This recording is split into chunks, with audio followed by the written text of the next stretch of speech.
from her living room in Nashville, Tennessee, this Ghetto Home Studio production presents After Church with Tink McLeod, featuring the coolest of cool people and very special guests. And here's your host, Tink McLeod. Good evening and welcome back to After Church. My name is Tink McLeod and I am your host. For those of you watching for the first time, After Church is just a ghetto YouTube show that I film in my living room, basically a talk show for Christians. Tonight is going to be a really special episode. We have Gary and Sarah Morgan, two people that have had a huge impact on my life. We'll also be featuring Mark and Sarah Tillman. They have a new single out called Just Jesus that they'll play in the middle of the interview. As well as my friend Autumn Cooper, who's a choreographer out in LA. She sent in a dance that she choreographed to Lauren Daigle, and I can't wait for you to see it. So to start the show off, I'm going to hand it over to my friend Autumn, who's going to tell you a little bit of the backstory behind her dance history. Hi, my name is Autumn Crockett Cooper. I am originally from Nashville, Tennessee. I moved out to California about 13 years ago in 2007 to pursue my career in dancing and performing, and I have so ever since I moved out.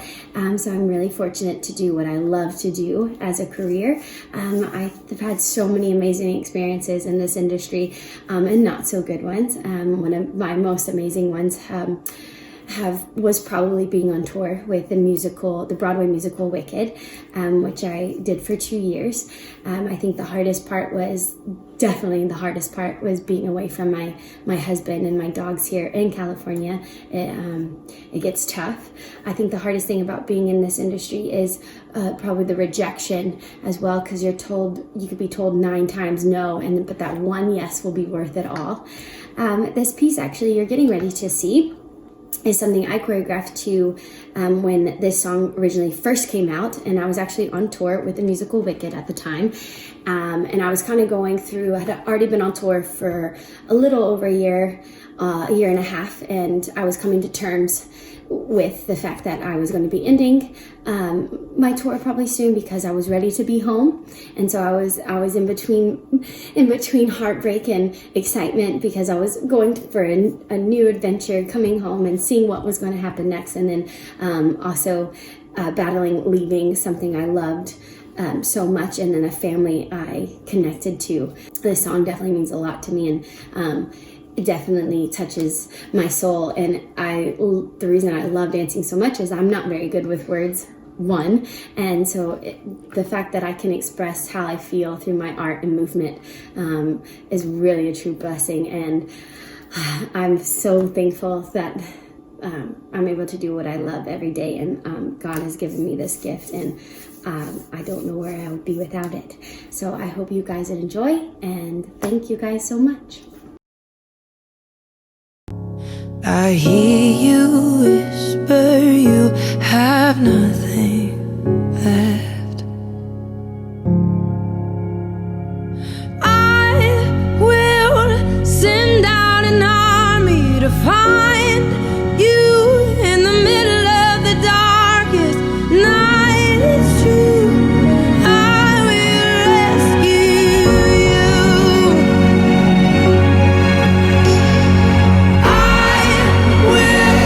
Never stop marching to reach you in the middle of the hardest fight. It's true, I will rescue you.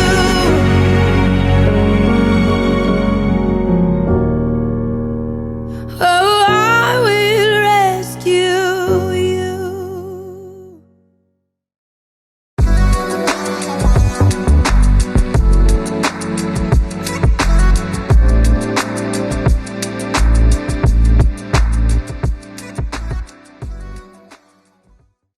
All right, well, the time has come for us to hear from Gary and Sarah Morgan. Like I said earlier, Gary and Sarah have had a huge impact on mine and Sam's life. They're the two that invited us to Australia. We spent the last 4.5 years over there working with them, serving them, eating their amazing food, hanging out with their 2 amazing children, and having as much fun as possible. So for a little intro, here's a video that I made for them last year to commemorate our time with them over in Australia. This is School of the Prophets, take 1. Camera. my god! Sorry, we'll begin. How do you speak? He began to talk. How do you do this? Oh wait, now you got all black on you. What? Do a little clap.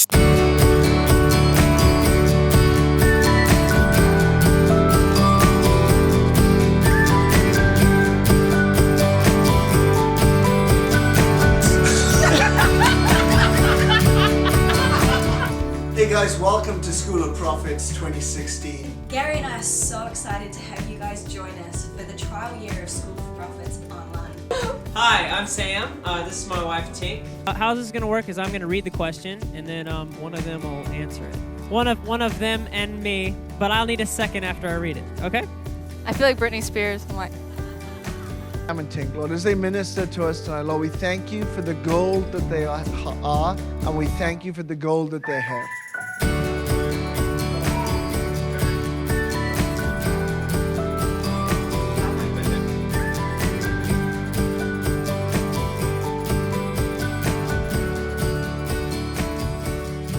I'm Tink and this is Sam. And we're from Nashville, Tennessee. We moved here about over a year and a half ago. And so we came here to work with Gary and Sarah, and we launched the school last year, and here we are. They have been amazing leaders for us in this season and pastors in this season. And now you'll just be prophets to us, I guess. But we want to honor you guys so much for giving us the opportunity to build this school with you. I can't thank you enough. And whenever you talk about finding your own voice and how you inspire that in everyone, that was my biggest thing for me, is you helped me find my voice.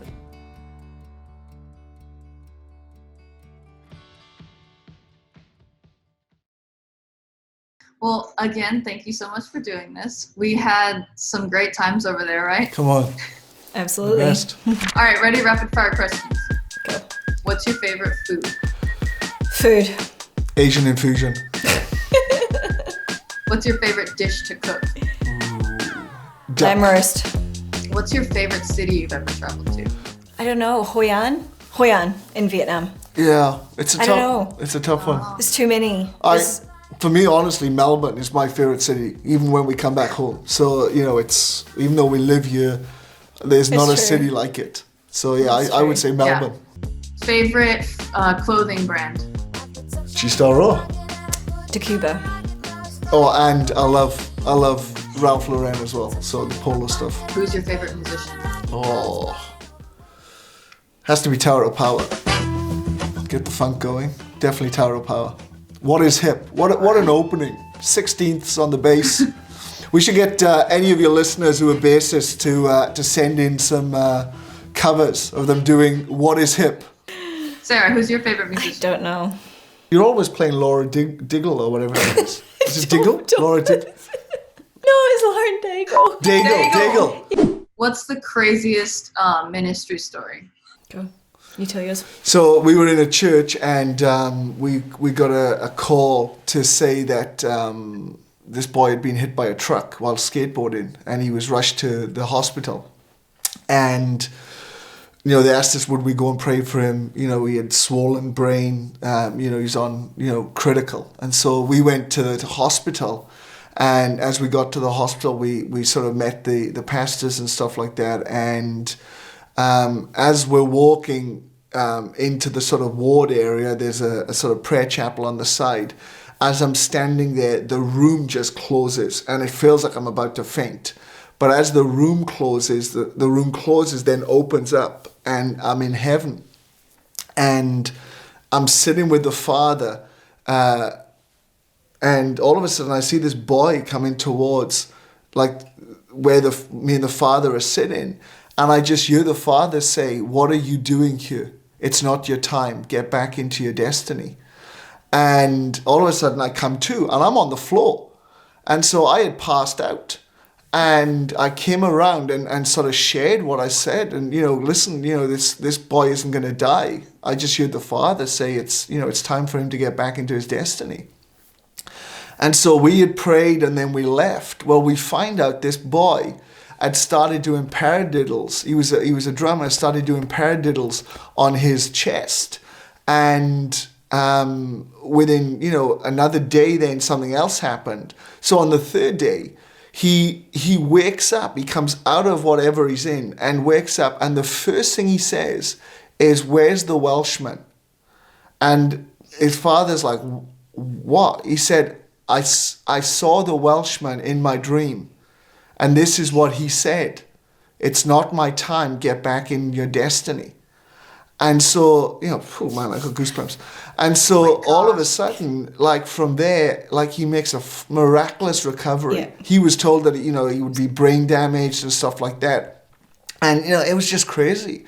And so from there, I've never wanted to ever take for granted moments in God that just lead to just mind-blowing situations that, man has written it off, but God starts writing it down. Yeah. And that's crazy. Yep, for sure. Speaking of ministry, you both have been in ministry for years upon years now.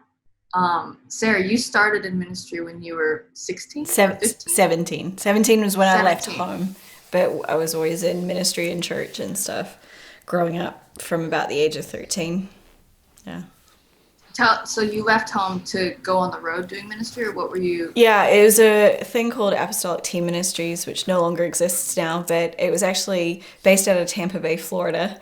And so I moved there just after I graduated high school and spent a year on the road with a team of young people, doing everything from preaching, healing the sick, to scrubbing toilets and floors and feeding the homeless and street evangelism, and we learned everything to do with ministry.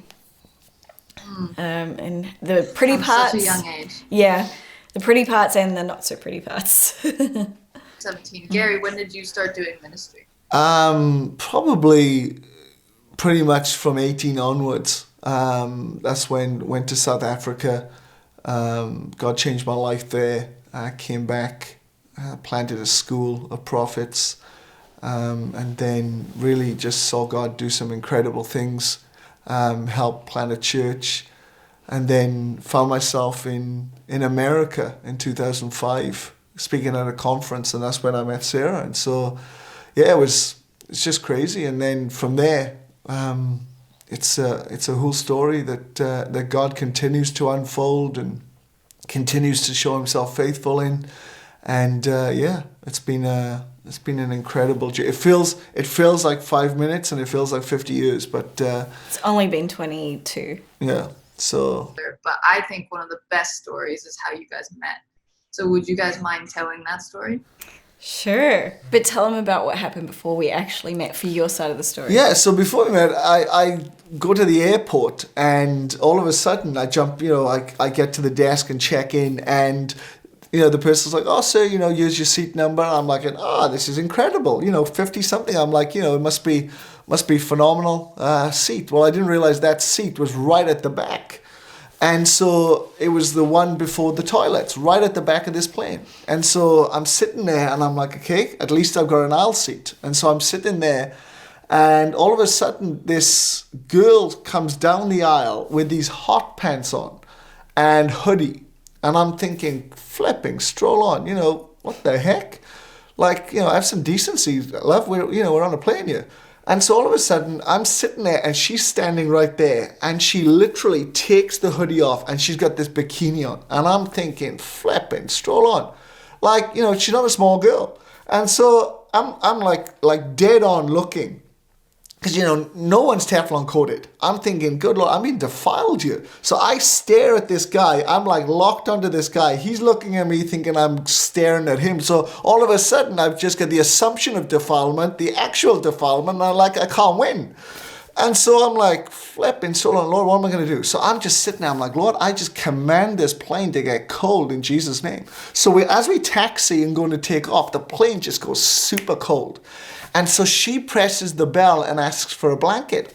So she covers herself up and I'm like, thank God for that. And so all of a sudden, we're halfway across the Atlantic and she just pushes me.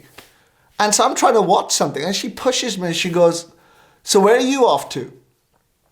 And she's got this like thick American accent. I'm like, well, I'm off to America. I'm a minister. And she goes, I'm a pagan. And every time I go to America, I meet my destiny. I think you're going to meet yours. And I'm thinking, what the flip? I can hear the resonance of the prophetic on her voice. And I'm like, God, am I Balaam that I need, let me not go there. Am I Balaam that I need someone like this to speak to me? That I'm not hearing you? And so at that point I land, and it's the 22nd of June when I land. And so I go up to the passport control, and the guy's like, sir, you were here last year. And I'm like, yeah, I was. Yeah, that's right. I was here in 2004. No, he says, you were here this time last year. I said, yes, sir, I was. No, he says, look. And it said the 22nd of June, 2004. And all of a sudden he stamps it, and it says 22nd of June 2005, and literally it was 22. And for those that know us, 22 is a significant number out of Isaiah 22, the key of David. And so I knew God was opening something at that point. What I didn't realize is what he was doing was opening, my future. And so it was incredible. Unbeknownst to me, Gary and I were speaking at the same conference, and I was late because I was severely addicted to coffee. And I was late to my session, and the host of the conference came up to me and she's like, have you met Gary Morgan? I was like, no, who is he? She's like, he's speaking next week. Go up and find him. He's over by the sound desk. And I was like, aren't you going to introduce me? She's like, no, go over and introduce yourself. And I went and tapped this guy called Gary Morgan on the shoulder, and he turns around and he says, do you like music? Yeah. In my head, it went, yes, I am. Yes, I am. And who are you? But it was like, out of my mouth, like, but then, do you like music? Yeah. And I'm like, what the flip did I just say? What a pickup line. What the heck? At that moment, I was like, is this like an encounter I'm having? So I just couldn't work it out. I was just like, at that point, I was fully in control of everything. I knew what life was. I knew where it was going, what everything was about. But all of a sudden, it was like God just sidelined me with this. You think you can work this out, son? Watch this. And it's like, boom. So that was, That was us meeting. That was nearly 15 years ago. And then, so you guys talked on MSN and stuff, and you became friends, and We started talking for only a couple of weeks after we first initially met at that conference, and then the rumorville started. So, and then my dad was like, "Yeah, no," but actually told Gary to wait, because by that point we kind of knew something was happening. So we stopped talking for over a month. It was well over a month because you didn't even know where I was. That's right. And I had actually had a horse accident, broke my pelvis. I was in America and in hospital, and Gary, unbeknownst to me, Gary's in Canada, and he, we're talking dial-up days still, where internet was not a normal thing. No Instagram. No, you literally media. had to dial in or connect to even just get anything, even emails. It wasn't instant connection. What was the other thing? It's not Facebook. What was the other? MySpace. MySpace wasn't even in existence good Lord. yet. And at this point, you guys had never really hung out or anything because you just met at that conference. Yep. And then you chatted online for a few times or for a couple of weeks. Yep. And all of this was really spiritual because it's it was just a knowing. All of it was just a knowing. It was. And so then, Gary, what was happening on your end? So I'm in Canada at Toronto, and I'm in the offices there, and so I plugged in my computer to see if I got any emails or anything. And as I plugged it in, this this Messenger, MSN Messenger thing came up saying Sarah's been rushed to hospital. Please pray. Prep for surgery. So I'm like, so I go into this panic because I can't go back into America because I'm on my way out of America to go back to the UK to reset the visa to come back into America. And I'm just standing there and I'm like, Lord Jesus, where is she? What am I to do? And all of a sudden, in front of me comes these numbers. And I'm like, whoa. And it was the beginning of this whole word of knowledge sort of journey in my life. And all of a sudden I see these numbers and I'm like, there's too many eights. There's way too many eights for this to mean anything. And so the guys in the office, they're like, Gary, what are you seeing? And I'm like, I just see these numbers. And they're like, what does it begin with? And I'm like, 1208, 88. And then all of a sudden, all these numbers, which were mostly eights. And I'm like, this is crazy. And so they grabbed the phone and they said, well, call it, see what happens. And so I'm like, my heart is pounding. And so I dial it, and all of a sudden it starts ringing. And I'm like, ah! And so this person answers. I said, my name's Gary Morgan. I don't know if this is real, but is Sarah Johns there, please? And all I hear was like, it's like Ferris Bueller, the secretary. It's like, I'm like, I'm so sorry. And as I go and put the phone down, the next voice I hear was Sarah's, who had just come in from the hospital. And so it was just like crazy. I have this saying that it was a real pain in the butt getting to know him. So that happened. So I did that around the end of September. I flew back to New Zealand once they released me for flying just after Thanksgiving. And I'm sitting down. It was close to your birthday. And we're sitting down talking, but I was jet lagged. Because remember, my dad still said no about Gary. And so we're talking, and I'm like, what if you just came out and met my family? Like, if you just come and meet them, we can figure out whether this is a thing or not. And I was like, oh, gotta go, Dad's up. Because I was jet lagged. I was doing it at 5 a.m. because of the time difference. And my dad and I sit down for breakfast, and I'm literally about to eat my cereal. And he goes, so when's Gary Morgan coming out? And I was like, what the heck? And I was like, it sucks when you have prophetic parents, right? And so Yeah, exactly. So that unfolded. A plan for Gary to come out, was it 10th of January you landed? Yeah. For the whole interest thing and actually getting to know each other was kind of sidetracked because you had an encounter on your birthday? Yeah, so it was crazy. On my birthday, I remember the Lord saying to me, I'm going to meet you on your birthday. I got up that morning and I'm waiting. I had a kind of an upper room place I was staying, where I was staying in New England, in Vermont. And I remember getting up that morning and just waiting on the Lord and like nothing. And so I waited. I decided to fast. I was waiting there. And nothing. The sun rose. But as the sun started to set, I'll never forget, it was like I heard a knock at the door. And I'm like, this is crazy. And I opened the bedroom door, and the only way I can describe it, it was like light stepped into me and I stepped into light. And the next thing I remember was waking up that next day. But all of a sudden, I realized I'd had an encounter where the Lord showed me this mountain. He took me to this mountain place. He took me to this passage of Ruth, where I die, you'll die, where you go, I'll go, your people will be my people. Let nothing but death separate us. And so I remember having that encounter, and all of a sudden I saw like a jewelry case in a jeweler's, and I saw like the third row down, the fifth ring across highlighted, and the Lord said, that one. And so coming out of that encounter, the only place I knew in a jeweler's was where Sarah worked. So I decided to talk to a housemate or someone staying at her parents who also worked there. And so I called and said, I need to talk to you. Can you give me the number of the jeweler's? And she goes, yeah, I'll be working there tomorrow. Call me. And so I called and I said, you need to trust me. And I said, you trust me? She goes, yeah, okay. And I said, okay, I need you to walk over to this jewelry case. I think it's on the right-hand side of the room. And she's like, okay. And I said, okay, I need you to count 3 rows down, 5 rings across from the top.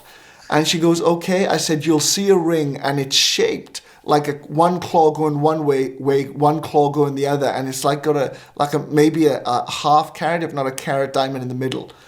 And so she's like, wait a minute, let me count. And so she starts counting, and then she counts across 5, and then she just like cusses, like, oh my, and I'm like, what? She goes, how do you know this stuff? And I'm like, I don't know, but God showed me. And so I'm getting freaked out. I'm still learning this whole encounter thing with the Lord. And so she's like, I'll talk to my manager and I'll see if I can put it on, like, Get get it ordered or something like that. And we'll try and get Sarah's ring size. I said, you don't need to. God's given it to me. She goes, no. I said, yeah, it's J.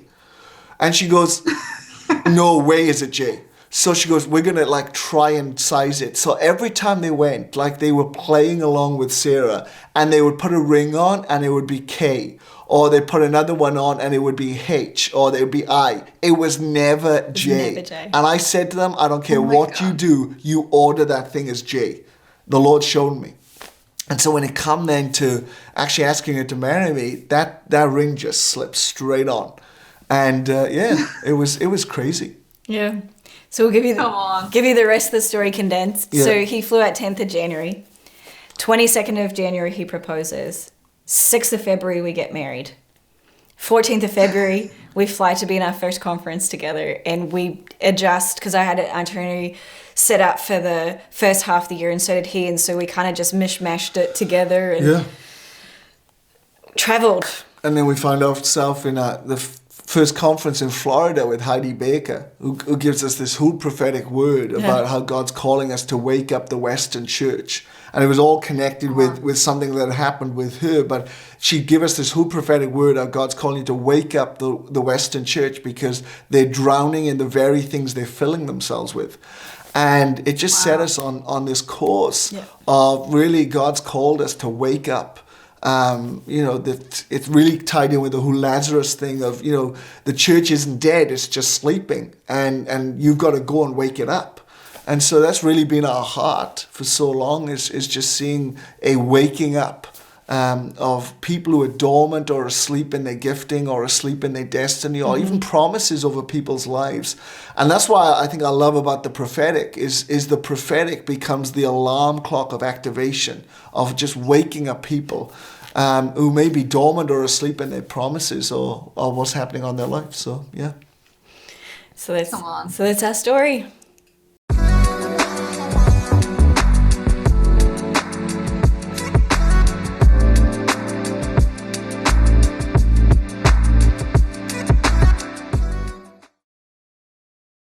Hi, we are Mark and Sarah Tillman. We are songwriters and worship leaders living in Nashville, Tennessee.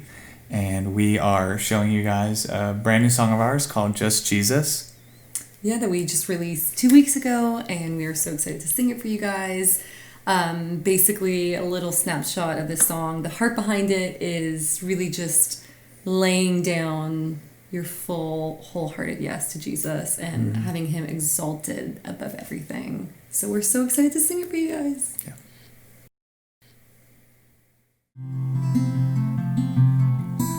There's a fire in your eyes that burns through all my pride.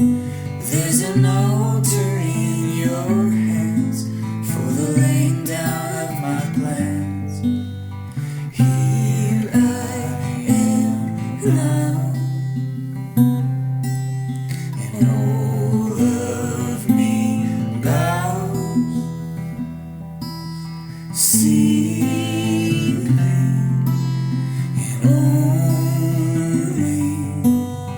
just Jesus. Simply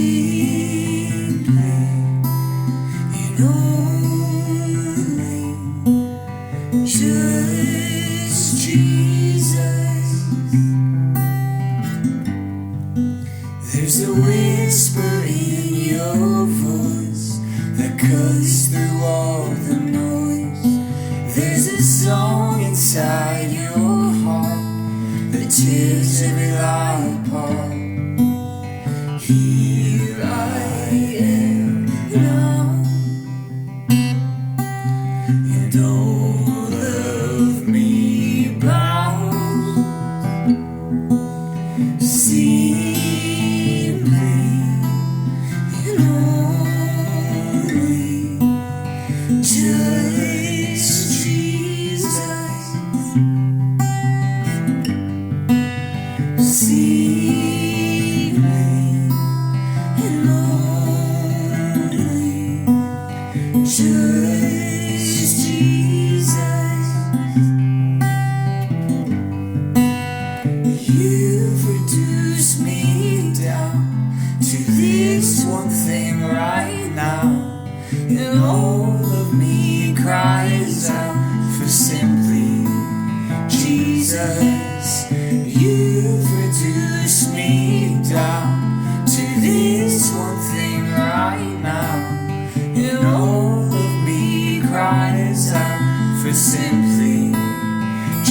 Jesus, simply Jesus, only Jesus. Simply and only just Jesus. Simply and only just Jesus.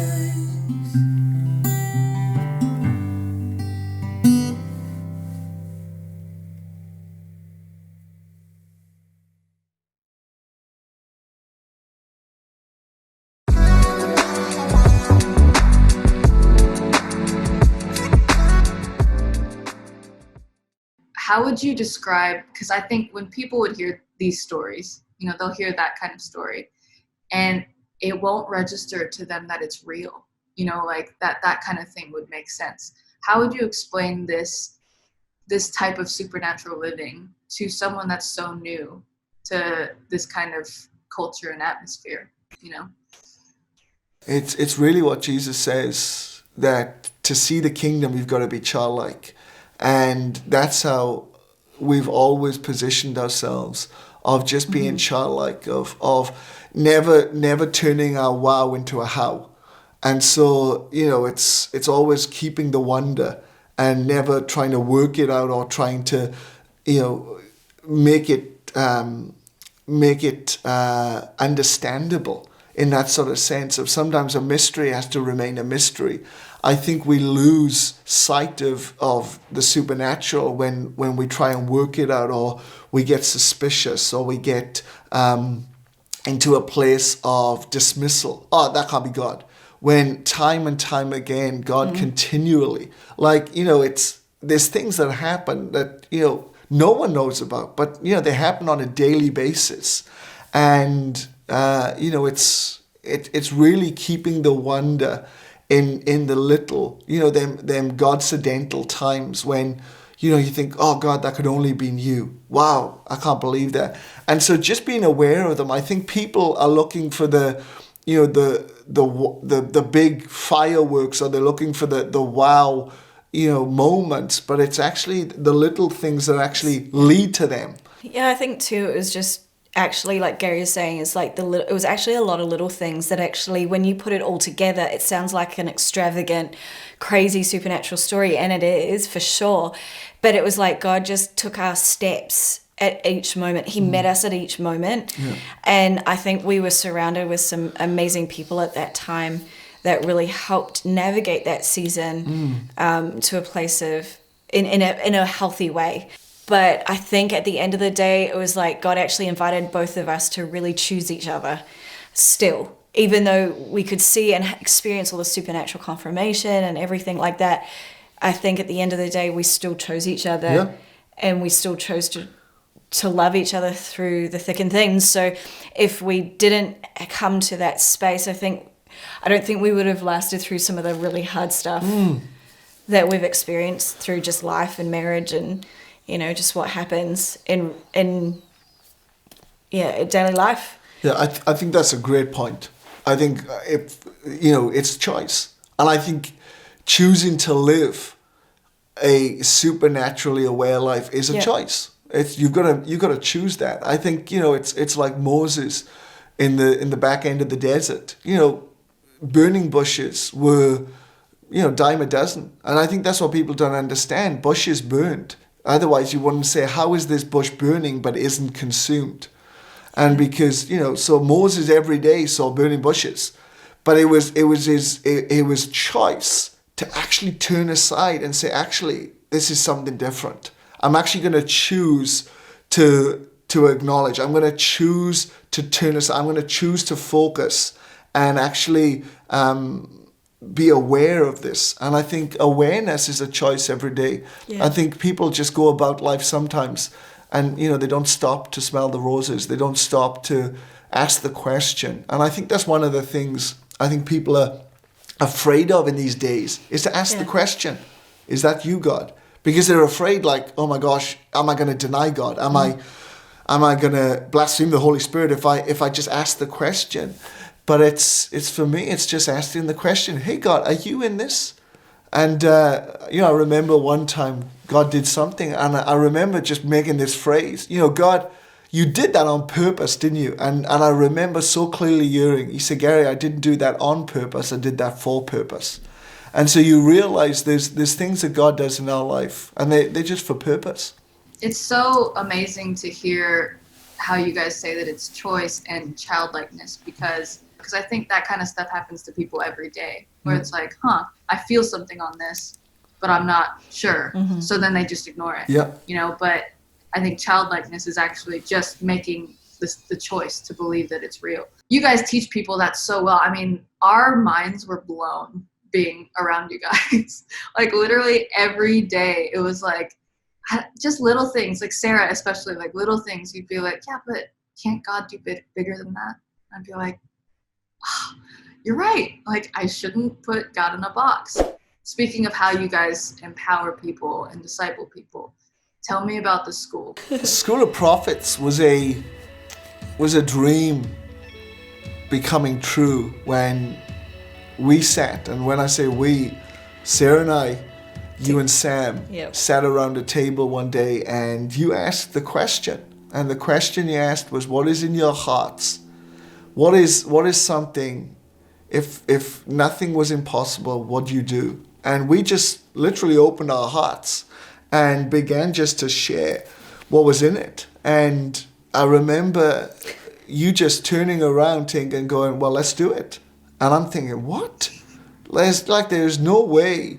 This is crazy. Because it was like November, December. Yeah.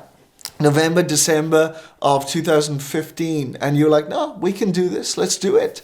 And so we began to whiteboard, we began to plan, and literally, within days, we had this, what I feel was like this Lego box of bricks. And it was like, there's a brick. Like, what the heck? How does this all come together? We're like, yeah, let's just juggle this and see what happens. Let's throw it against the wall and see if anything sticks.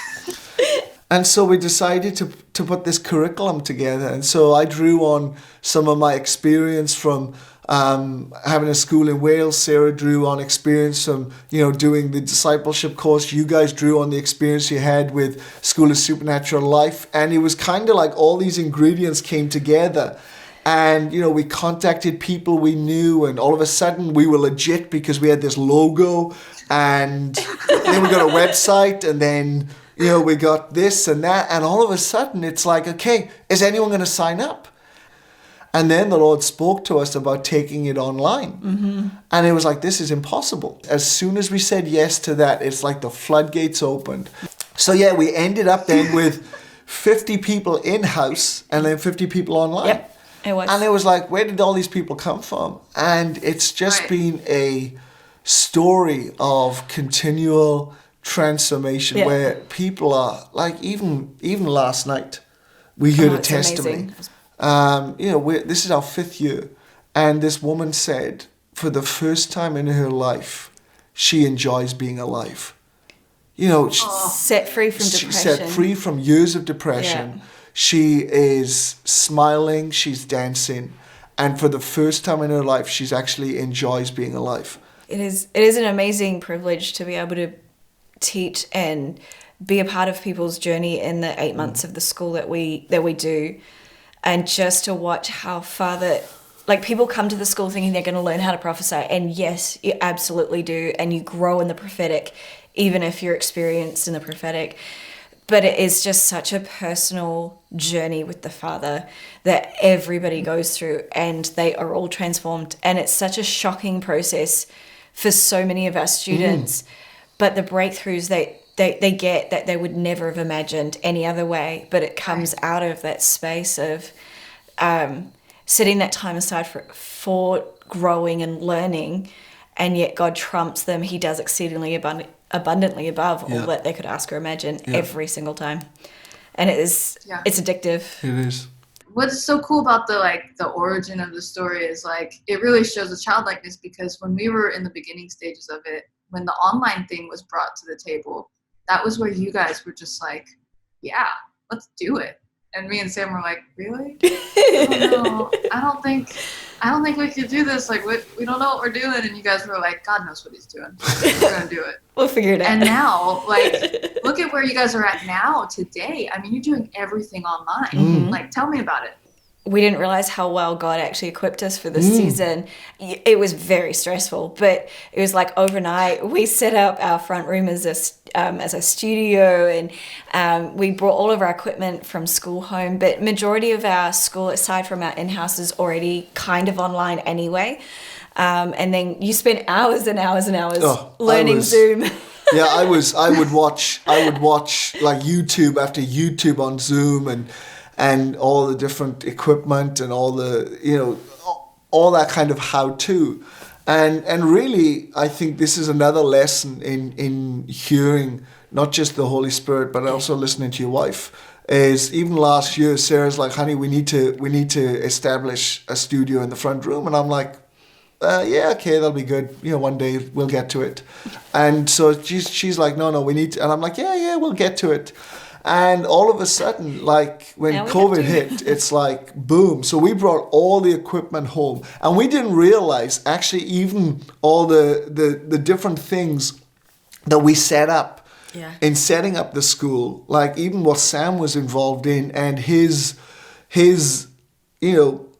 unction to go with certain equipment, or his like, oh yeah, we could do this way, but actually let's go that way, actually future-proofed us for this season. Yeah. And so it's just literally plug and play.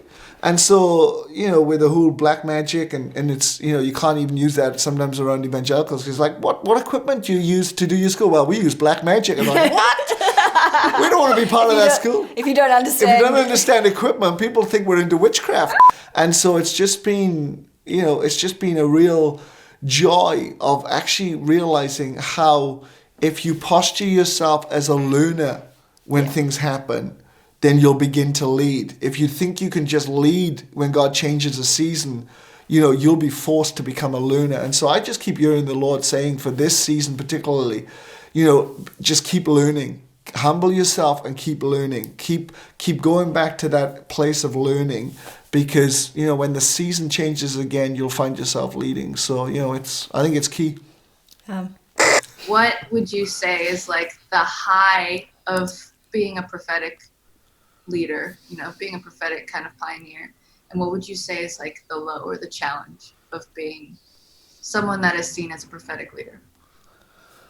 I think the high for me personally is watching the manifestation of the kindness of God constantly when I make myself available. Gary makes himself available to use the power gift basically, and his love and the vehicle of his love and kindness being made manifest. Because the thing that actually gives, for me especially, but I know us, the most pleasure is when they come back to you and say, I can't really remember what you said, but I encountered Jesus' love or the Father's love. And that's what they remember. They remember the tangible encounter that they got in that moment. And for me, that's definitely the high. What about you, hun? Yeah, that definitely there. And I think also as well, when you give someone the tools to connect with God for themselves, when you see the light go on in their eyes, when you that sudden realization, I've just connected with God, I've just connected with the Father through just a simple activation, or through just sharing about what God's done in your life, all of a sudden the light going on, it's addictive. When you see the light going on in someone's life. The other aspect, I think, is when you hear someone prophesy for the first time, you don't just get that privilege of hearing them, you get the privilege of hearing another aspect of God's heart that you'd never heard before. Yeah. And so when they start speaking, it just wrecks me. And it's an absolute privilege. We've given our life for this because of that privilege. Yeah. And we never want to take it for granted. I guess one of the low lights, I think in there is being misunderstood, being probably, it's that place of misunderstood, not finding everyone understands your heart. And so I think sometimes when you do take a step of faith, or when you do step out, we all know it, haters are going to hate. And, you just can't help that. Even Jesus had people who were against him. And so for me, it's just keeping your heart, focused on what he said. In the midst of everything, it's just keeping your heart, believing the best, because that's what love does. Not letting it malign you, but allowing your heart to remain steadfast in what God has said. I think we're very grateful, especially probably in the last 10 years, that we've had some amazing people be able to walk with us through the lows. But yeah, I think the lows are, it's that place of learning tenacity and steadfastness.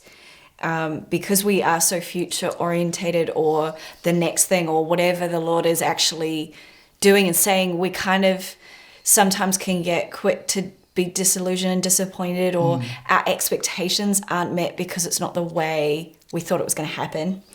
And I think that's a challenge for me, especially, is not to give up when everything looks contrary to what he said, and to actually remain faithful, just like Abraham.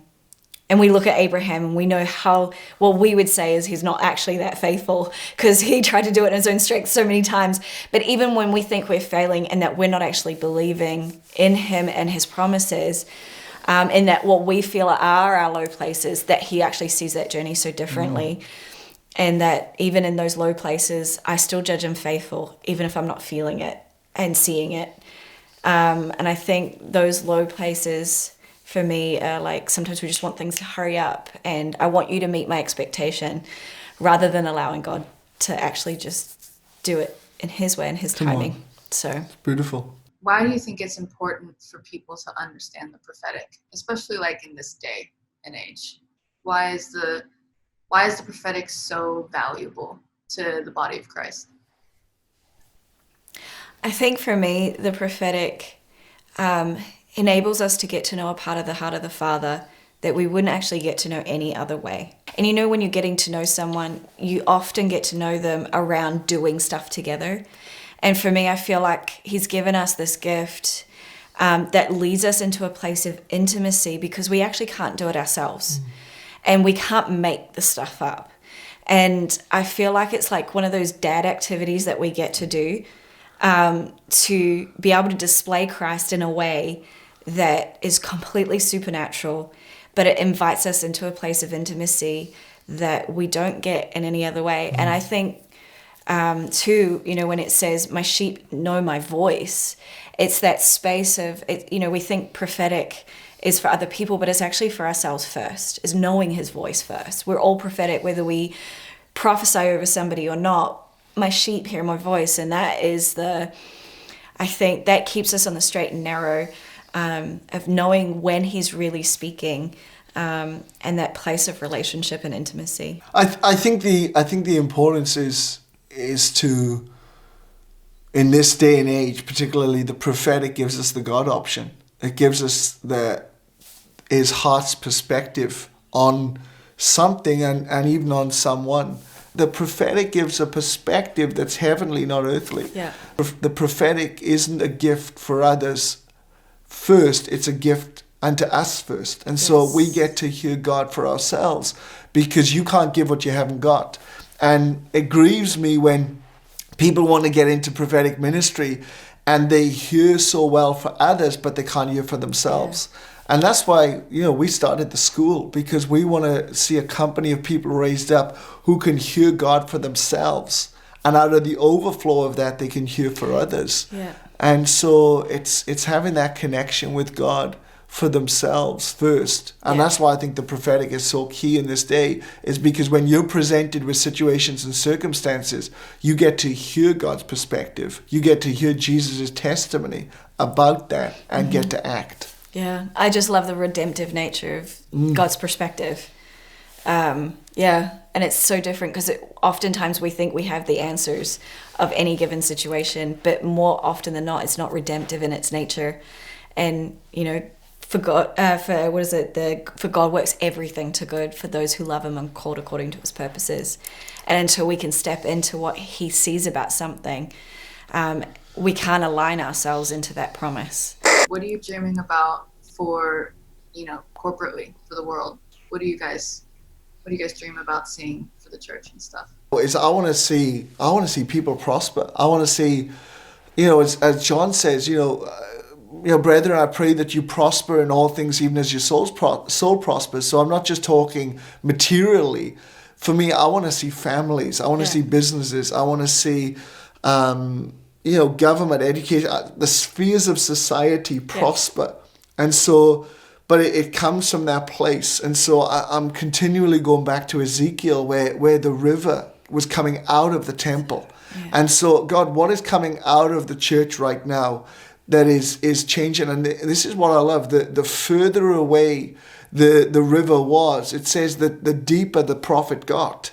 And so, it's for me, it's where we can reach that's going to bring the biggest impact. And so even in the prophetic right now, like my heart is to see, innovation and all that aspect of technology and the answers to what this world is looking for is found within a relationship with Jesus Christ, not for our ticket to salvation or heaven, but to actually to become cultural and society transformers. Yeah. And so I want to see that.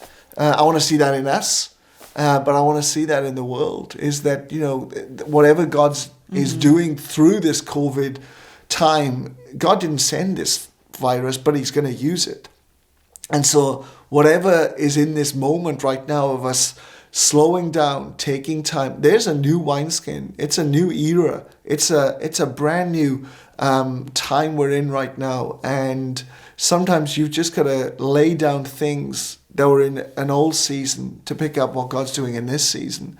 And so, I don't want to bring what I had to, endure in one season. God wants me to prosper in another. And so, that's what I'm hoping for. Yeah. I think I'm hoping for a major shift in culture, like globally, like church culture, and it actually stops being church culture. It actually starts to be kingdom culture, and that the church actually through this season, I think this is where my heart beats and comes alive, is like actually praying that we all, and it's not, I'm not just speaking to the out there kind of somewhere, this is what the Lord's been speaking to me personally, is that there's a lot of conduct stuff that Jesus actually requires us to look like him, and that we actually grow up into maturity, and that we start demonstrating him, we stop judging each other, and we stop being critical, and just we look like our normal culture, and sometimes we're worse off. And it's actually that maturity of Christ coming into the body, that we can actually be the light, the city on the hill, the light in the darkness, the ones with the answer, where we truly know and understand what it is to love each other like Christ loves us. And I think our foundations are being shaken. I think our faith in what we truly believe in the Bible is being shaken at the moment. And I'm grateful for it, even though it's so scary and devastating at the same time. On some level, it's like it feels like when you go to the chiropractor and you get realigned, it's like we're out of alignment, and God's bringing equipment to realign us to actually start. And not everything's bad. Please don't hear that. It's just, I think that maturity, that need to grow up and be mature Christians that really truly love each other. Our vision at Stairway is relentless love, and it is that message of relentless love, loving no matter what people behave like.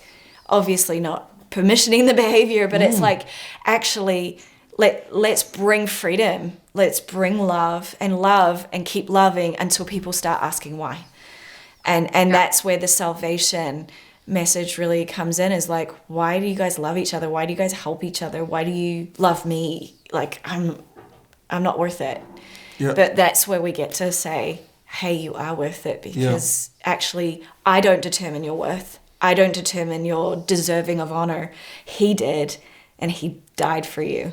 I think one of the other things as well, I think we're entering an era of the fruits of the Spirit, not the gifts.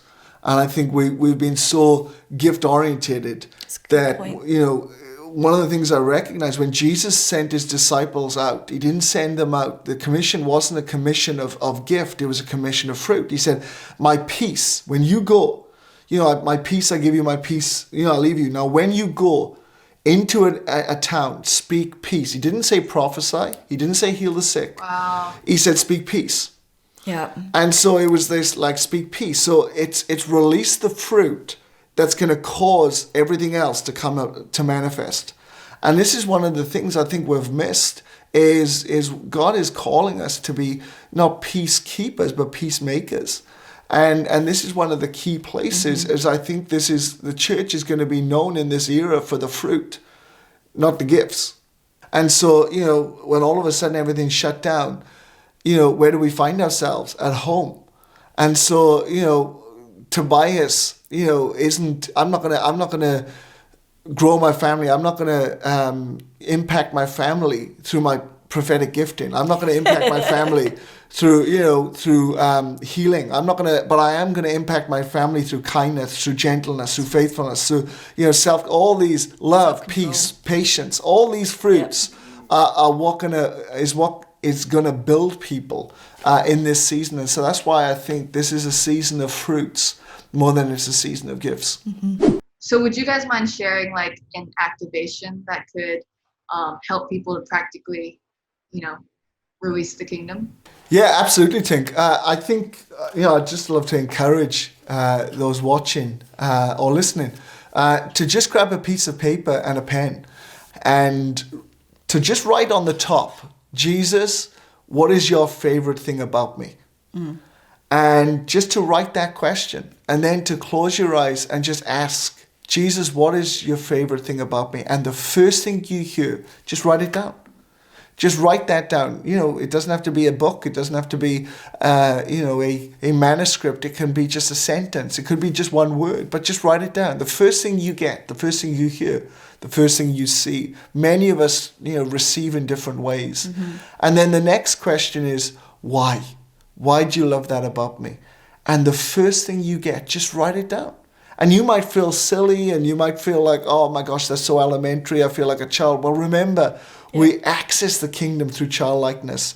And the Bible tells us that our flesh doesn't understand what's going on in the spirit. So obviously our flesh is going to react in one way or the other, either out of shame or out of a place of silliness or out of a place of like, I don't know. But I want to encourage you. Just jump in and see what God does. And so, you know, we can do that, not just for ourselves, but after we do it for ourselves, we can do that for someone else. It's just write down, hey, God, what is your favorite thing about Tink? There are listeners, you can do that and watchers. Why don't you do that as an exercise? Send it in to Tink. What's your favorite thing about Tink? And then write that down and send it in. Well, thank you guys so much for just sharing your hearts, sharing your story and your wisdom with all the viewers or listeners. And so I'm super encouraged by that because I know that I truly believe that you guys are going to change the Western church because I witnessed that in your life. You know, I've seen the gifts of your life. I've seen you guys do crazy things in services and ministry, but then at the end of the day, you're the one that's unloading the dishwasher. You're the one that's making dinner every night. And I so appreciate you guys just sharing truly what's in your heart. And I hope that people can catch that from this episode. So thank you guys for joining us. We love you. You're so Awesome. welcome. Love you too. All right, guys. Well, that is it for tonight.